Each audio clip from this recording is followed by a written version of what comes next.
Vai treinar ou não vai? Agora. Vamos!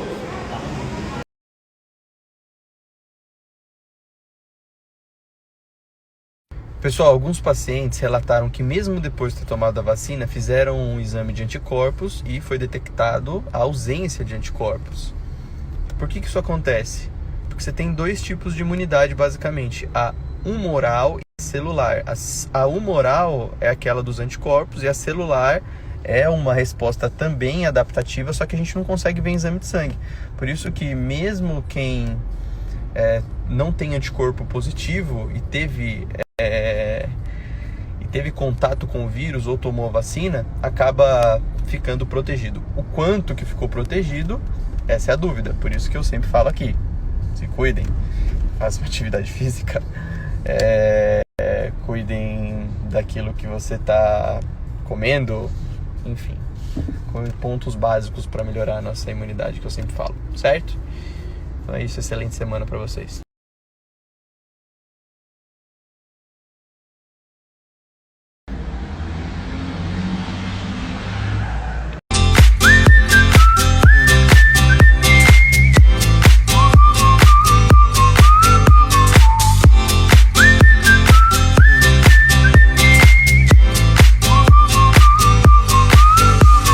Pessoal, deixa eu dividir um quadro interessante com vocês. Alguém já ouviu falar do SHBG, a globulina ligadora de hormônios sexuais? Bom, é um exame cada vez mais pedido, né? Porque ele tem se mostrado muito importante, né, no processo e no diagnóstico do tipo de sobrepeso e como aquele paciente está depositando gordura na sua composição corporal, né?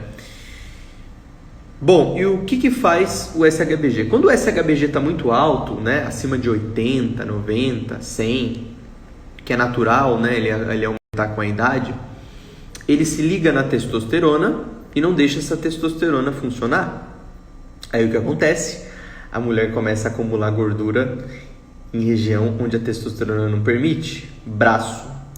É da natureza desse ser humaninho do sexo feminino acumular gordura nessa região por conta de um fenômeno chamado estrogenização. A mulher tem mais estrogênio, naturalmente vai acumular um pouco mais de gordura nessa região. O problema é o excesso, certo?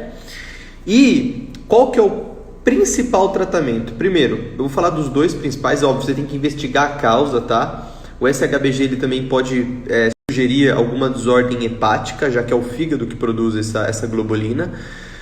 Mas, normalmente a desnutrição, resistência à insulina, deficiência de boro na dieta, o boro também diminui o SHBG.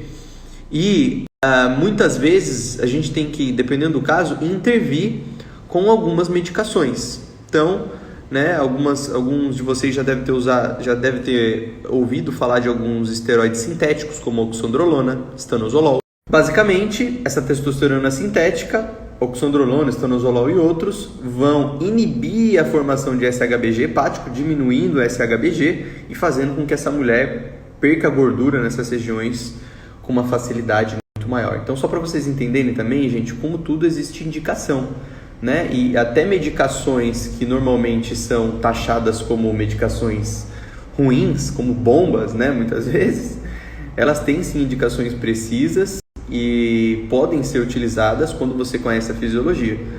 Nesses casos, a mulher não vai ter nenhum efeito colateral, não vai ter queda de cabelos, não vai ter, enfim, efeitos androgenizantes, né, da testosterona, porque esse hormônio vai ficar mais equilibrado no organismo, certo?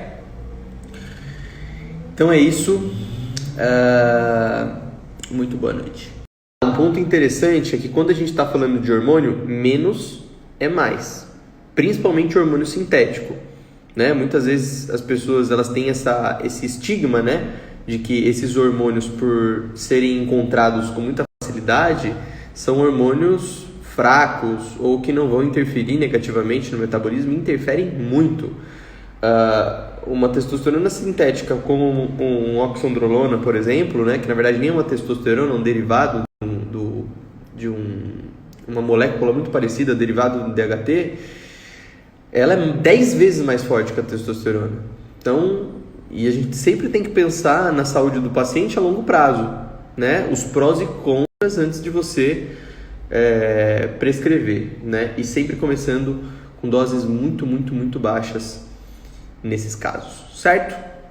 Uma coisa interessante também que eu ia falar, esqueci. Como o músculo é um dos órgãos com mais receptor, com maior densidade de receptor de testosterona, vai pegando a visão, vai pegando o raciocínio. Se você tem um SHBG alto, você tem menos testosterona livre, logo você tem menos testosterona dentro do miócito da célula muscular, ativando essas vias de hipertrofia muscular. Então isso a longo prazo vai se transformar num desastre metabólico para essa paciente que quer perder gordura, que quer melhorar a resistência à insulina, que quer melhorar todos os parâmetros metabólicos, colesterol, etc, etc, etc. Que basicamente ela vai ter uma menor concentração do principal hormônio que vai sustentar a massa muscular dela a longo prazo. Então ela começa a perder até a massa muscular. Fica muito difícil ela ganhar massa muscular com esse HBG alto. Então isso, lembra que cada 100 gramas de músculo gasta 13 calorias.